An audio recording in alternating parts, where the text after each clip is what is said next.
Les gars, vous avez très probablement pas compris la fin du chapitre 5 de Poppy Playtime, et c'est normal.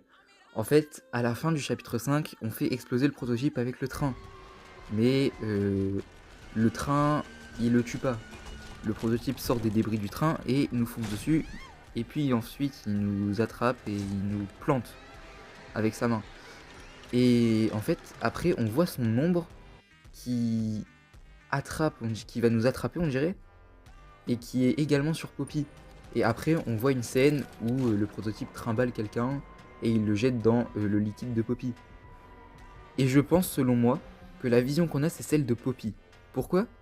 Parce que les développeurs du chapitre 5, ils ont commencé à travailler sur la fin il y a 5 ans, donc à la sortie du chapitre 1, environ. Et à mon avis, ils n'avaient pas prévu que le jeu allait prendre autant d'ampleur que ça. Et du coup, ça fait que ça, c'était la fin originale. Donc à mon avis, au début, ils avaient prévu que ce soit vraiment le joueur, le personnage qu'on incarne.